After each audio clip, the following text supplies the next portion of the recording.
Some accidents are happy, just like this recipe, which I thought of after I messed up a mousse recipe a couple of weeks ago.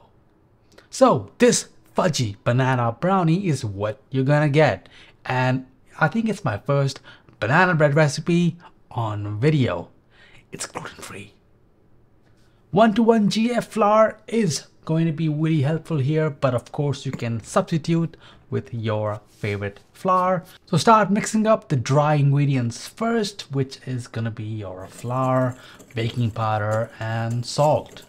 Then grab your banana and mash it completely. Pretty satisfying, I'd say, after a long hard day at work. Then time for the wet stuff. So we have molten butter here, and then a couple of eggs, some vanilla extract, white sugar, and some brown sugar as well. Mix that all together and then pour the wet ingredients into the dry one. And you don't have to worry about getting it completely smooth, but mix it until there's no dry clumps. Then we're gonna divvy this up. Half the batter will be in this bowl and half in another bowl. To the other bowl, add up those mashed bananas and give that a quick stir. Then to the bowl with no bananas, add the cocoa powder and mix that up too. Now some gluten-free flours have xanthan gum, and xanthan gum likes to gum up, make things look like pudding. You're gonna add some water to thin it out until you get a texture like this. For me, it was about a half a cup of water I had to add, and I got this texture at the end. So keep a close eye and look for this. This is a good time to add in your chocolate chips. I'm using semi-sweet, and your espresso or coffee powder, and mix that up. For the baking sheet, I have a square pan here. I'm brushing this up with lots of softened butter because I really did not want to bother with parchment paper today. Well, talking about that, here's cocoa powder. And I'm gonna shake that everywhere, each and every edge and corner. And yep, it's gonna be great because we're gonna shake it up and then let any excess of the cocoa powder just fall right off. And then pour all of that into the prepared baking sheet.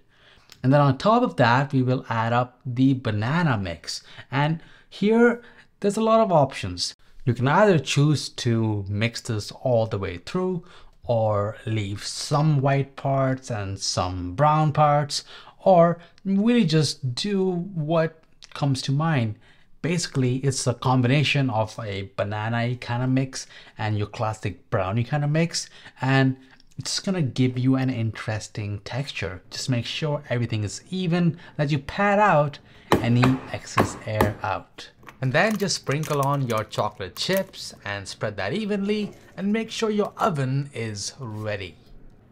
The oven is heating at 350 Fahrenheit, and for me it took just around 32 to 33 minutes for those brownies to be just perfect. If you are checking, just make sure that a fork or a toothpick just comes out with a couple of moist crumbs. What's really cool is you can add this batter into a muffin tin and get some great chocolatey banana muffins. I'm serving this up in pretty big chunks with vanilla ice cream, and I know you're gonna love that as well. So hit subscribe because there's more coming. And if you want more gluten-free goodness, then I'm sure you're gonna love my chocolate crepes.